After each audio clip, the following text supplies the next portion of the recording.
तुला शूटिंग झालं मला कुर्ता वगैरे घालायचं कसं तू घातलंयस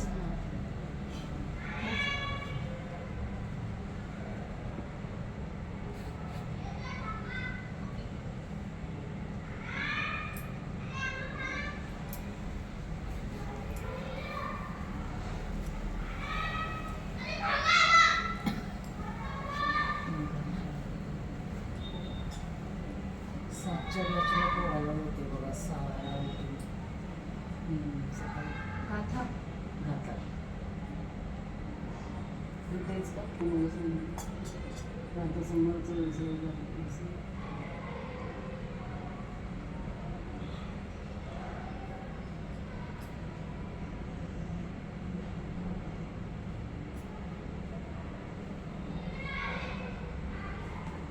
फुल पॅक घालून कशासाठी मला कसं तरी वाटतं सगळ्यात असं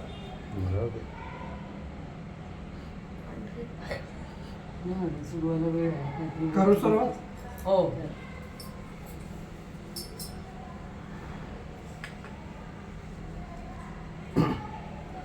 किती आहे करता मग घ्या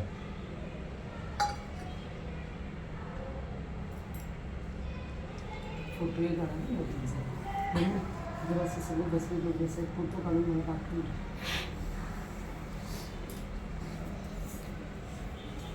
याच्यावर ठेवा आणि वाचा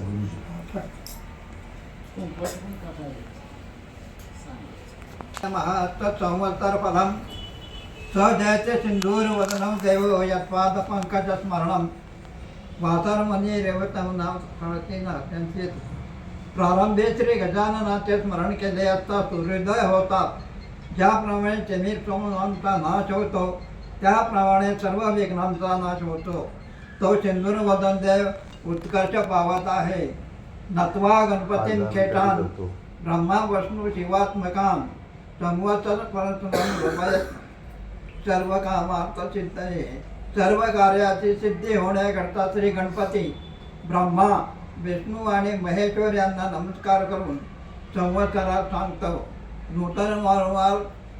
नूतन संवत्सर सरळ होते त्या दिवशी घरोघर ध्वज व प्रजा व तोरणे उभारावे मंगलस्नान करून ब्राह्मणासह देवाची व गुरुची पूजा करावी स्त्रिया व मुले यांना वस्त्रा अलंकाराने भूषित करून उत्साह साजरा करावा ज्योतिषीचा सत्कार करून त्याचकडून वर्षफल श्रवण करावे म्हणजे हे सर्व लाभप्रद होय प्रथम मंगलस्नान करून अमृतापासून उत्पन्न झालेल्या कडुनिंबाच्या कवड्या पानांचे चूर्ण करून पुढे सांगितल्याप्रमाणे भक्षण करावे म्हणजे व्याधींचा नाश होऊन सुख विद्या आयुष्य व लक्ष्मी हे प्राप्त होतात मिरे हिंग मीठ ओवा व साखर यांच्यासह पुष्पासहित कडुनिंबाच्या कवळ्या पानांचे चूर्ण चिंचेत काढून रोगशांती होण्याकरिता भक्षण करावे पंचांगस्थ गणपतीचे ब्राह्मण व ज्योतिषी यांची पूजा करून याचकांना यथाशक्ती दानादिकांनी संतोष होऊन मिष्टान्न भोजन घालावे नाना प्रकारची गीते वाद्ये व पुण्यपुरुषांच्या कथा ऐकून दिवस घालवावा म्हणजे वर्ष सुखाने जाते राजाचे फल श्रवण केले असता वैभव प्राप्त होते प्रधानाचे फल श्रवण केले असता कुशलता प्राप्त होते अग्रधान्याचे फल श्रवण केले असता लक्ष्मी स्थिर होते मेधाधिपतीचे फल श्रवण केले असता अमृतवाणी सुरत होते रथाधिपतीचे फल श्रवण केले असता धार्मिक बुद्धी स्थिर होते पश्चात धान्याधिपतीचे फल श्रवण केले असता दीर्घायुष्य प्राप्त होते चैत्रे पुण्यमये वसंत समये नव्यं फलं वार्षिकं नित्यं श्रवण यादौ दलनं चातुर्याश्च श्रीकरं वेदा विष्णुधरो रवीन्द्र महिजा सौभाग्यो गुरुर्भागवो मंदागो शशिश्च शूर संसन कुर्वे सर्वे सदाह प्रतिवर्षी वसंत ऋतूत पुण्यकारक अशा चैत्र महिन्यात नवीन वर्षभर श्रवण केले असता पातकांचा ओघांचा नाश होऊन आयुष्य यश व लक्ष्मी यांची वृद्धी होते. ब्रह्मा, विष्णू, महेश, रवी, चंद्र, मंगळ, बुध, गुरु, शुक्र, शनी, राहू व केतू हे सर्व शत्रूचा नाश करो. वर्ष प्रतिपदेच्या दिवशी जे भक्तिपूर्वक संवत्सर फल श्रवण करतात ते रोग, दुःख व दारिद्र्यातून सुटून आनंदाने धनधान्याने युक्त होतात.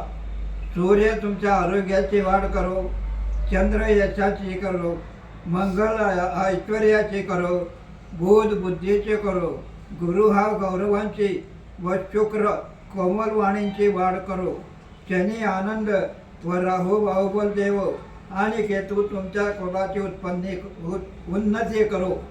तिथीच्या श्रवणाने वैभव स्थिर होते, वाराच्या श्रवणाने दीर्घायुष्य प्राप्त होते, नक्षत्र श्रवणाने केलेल्या पापांचा नाश होतो, योगाच्या श्रवणाने विनाशयोग होतो, कर्णाच्या श्रवणाने सर्व इच्छा पूर्ण होतात. ज्योतिषाकडून नित्य पंचांग श्रवण केले असता सिद्धी प्राप्त होतात. स्वस्ती श्री सूर्य सिद्धांत मतेन समस्त जगत उत्पत्ती स्थिती लय कारणं श्री महाविष्णू नाभिकमलम उद्वच्य वर्तमान ब्रह्मा परमापूर्वर्षात तत्रार्थ यातम.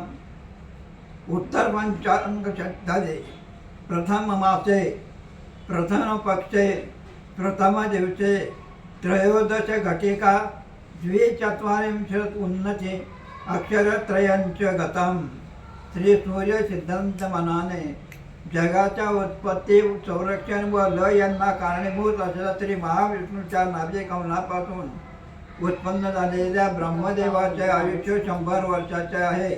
त्यापैकी 50 वर्षे पूर्ण होऊन गेलेली आहेत. सांप्रत 91व्या वर्षाच्या पहिल्या महिन्याच्या पहिल्या पक्षाच्या पहिल्या दिवसाच्या घटिका 13 फळे 42 आणि 42 अक्षरे 42 अंक आणि 3 अक्षरे होऊन गेलेली आहेत. 4 युगे 1000 वेळा येऊन गेली म्हणजे ब्रह्मदेवाचा 1 दिवस होतो. तेवढ्याच लांबीची त्याची 1 रात्र असते. ब्रह्मदेवाच्या एका दिवसात 14 म्हणून होतात. त्यांची नावे स्वयंभुव, स्वारोचिष, उत्तम, धर्मसाविरणी, ब्रह्मसाविरणी, दक्षसावरणी, वेदसावरणी, रुद्रसावरणी, इंद्रसावरणी. त्या प्रत्येक एक म्हणून 71 महायुगे होतात. एका महायुगाचे वर्ष 43,20,000 आहे. याप्रमाणे चाक्षुषपर्यंत होऊन गेले. चालू असलेले वैवस्वत मन्वंतर 7वे आहे. वैभवाच्या मध्यंतरात 27 महायुगे जाऊन 28वे महायुग सुरू झालेले आहे. कृतयुगाचे 17,28,000, त्रेतायुगाचे 12,96,000, द्वापार युगाचे वर्षे 8,64,000, सांप्रत चालू असलेल्या कलियुगाचे वर्ष 4,32,000. तन्मयम षट एक कर्तारः आदौ इंद्रप्रत्यय युधिष्ठिर शकः चतुश्चार विंध्येर्वृत्तिं 3सहस्रव्यताब्धेः द्वितीये उज्जयिनां विक्रमस्तस्य शक 35,000 तृतीये प्रतिष्ठानगरे चालिवाहनस्य शक 18 सहस्राणि चतुर्थ वैतरण्यां विजयाभिनन्दनं तस्य 10 सहस्रकानि पंचम गौडदेशे धारातीर्थे नागार्जुनस्य शकाः 4,00,000 वर्षाणि षष्ठः करवीरपत्तने कर्णाटके कल्यवतार्थस्य शक 21,000 कलियुगामध्ये 6 करते शककर्ते झालेले आहे. प्रथम इंद्रप्रस्थात युधिष्ठिर धर्मराजा झाला. त्याचा शक 3,044 वर्षे. दुसरा उज्जयिनीचा विक्रम झाला. त्याचा शक 135 वर्षे. तिसरा पैठण येथे शालिवाहन, त्याचा शक 18,000 वर्ष पूर्ण. वैतरणी नदीचे काठी विजया अभिनंदन होईल. त्याचा शक 10,000 वर्षे. 5वा गौड बंगाल धारात येथे नागार्जुन होईल, त्याचा शक 4 लक्ष वर्षे. 6वा कोल्हापूर प्रांतात कलंके होईल, त्याचा शक 821 वर्षे. कलियुगाच्या एकंदर वर्षातून 5,127 वर्षे मागे पडलेली आहेत व 4,26,873 वर्षे शिल्लक राहिलेले आहेत.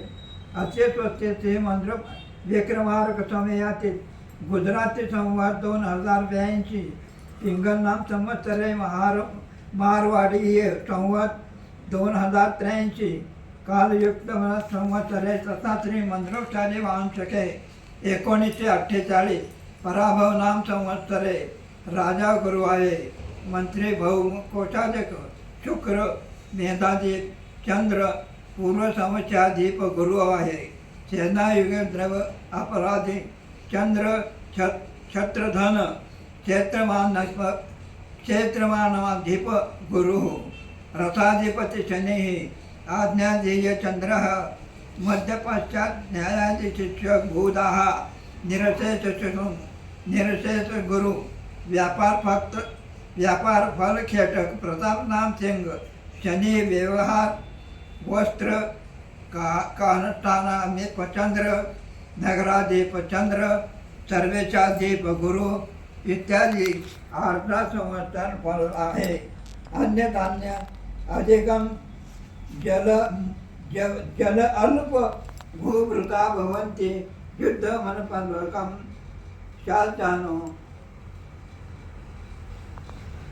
गदवशाद्वारा वत्सरो यदि पराभव नामाः. या पराभव संवत्सरात पाण्याचा तुटवडा भासेल, मात्र खरीपातील पिके चांगले येतील, साथीचे रोग वाढतील, तसेच लोकांच्या मधील भांडणे वाढतील. राजाचे फलांचे व्यवस्था. राजाचे फल सौराष्ट्र कंसात काठेवाड, पंजाब, उत्तर प्रदेशाचा ईशान्य भाग, वराड, विदर्भ, दिल्लीच्या पूर्वेकडील प्रदेश आणि पाटणा इत्यादी ठिकाणी प्रधानाचे फल आहे. बंगाल प्रांतामध्ये मेधाधिपतीचे फल, बिहार व जबलपूरचे बाजू, तसेच गंगेच्या दक्षिणेस व गंगा आणि शोन यांच्या संगमांच्या पूर्वे धन्यस्वामीचे फल आहे. गुजरात, मध्य प्रदेश आणि राजस्थान यामधील भूभाग अर्धेशाचे आहेत. अर्धेशाचे फल आंध्र प्रदेशात सेनेशाचे फल, पंजाब व काश्मीरमध्ये फल निरशेषाचे फल, दिल्ली आणि पंजाब उत्तरेकडील फलाधिपतीचे फल गुजरात व सौराष्ट्रामध्ये आहे. राजा गुरु असल्याने पाऊस चांगला पडेल आणि धान्य, फळ आणि दूध मुबलक मिळेल. यज्ञयागाची कर्मे केली जातील. मंत्री मंगळ आहे म्हणून पाऊस कमी पडेल आणि धान्य कमी मिळेल. आग, चोर व रोगराई यापासून लोकांना त्रास होईल, भांडणे वाढतील. मेधाधिक चंद्र असल्याने पाणी विपुल मिळेल आणि धनधान्य वाढेल. विद्वानांचा गौरव होईल. खरीपाचा स्वामी गुरु असल्याने पाऊस चांगला पडेल, धान्य व फळे विपुल मिळतील, संपत्ती वाढून लोकांना आनंद होईल. रसाचा अधिपती शनी आहे म्हणून पाऊस थोडा पडेल. लोखंड महाग होईल. रब्बीचा स्वामी बुध असल्याने गहू, मूग, ऊस, भात व दूध मुबलक मिळेल. विद्वानांचा गौरव होईल. निरसांचा अधिपती गुरु असल्याने सर्व रत्ने, सोने, कापूस, सुपारी, चंदन हे पदार्थ पुष्कळ होतील. आर्द्रा नक्षत्र, निज ज्येष्ठ शुद्ध अष्टमी, सोमवार तारीख 22 जून 20 ते 16 रोजी जून 12:26 वाजता सूर्य आर्द्रा नक्षत्रात प्रवेश करतो.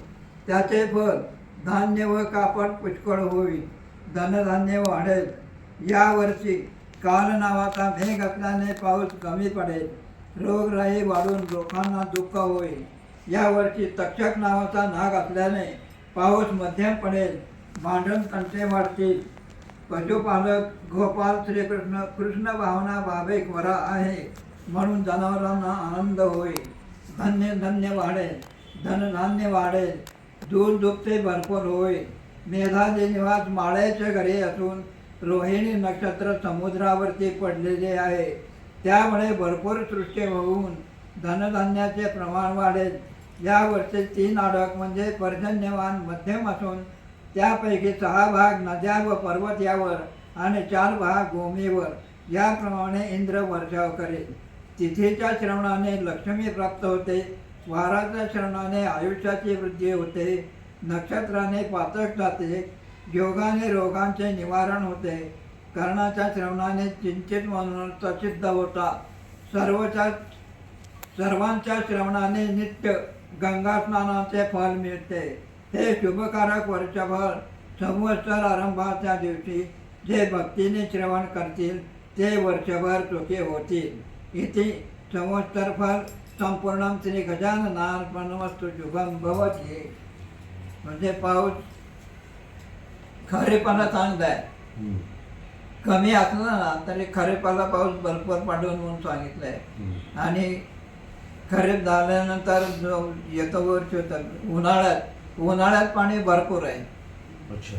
पाऊस कमी पडेल पण पाणी भरपूर आहे. पाणी भरपूर आहे कारण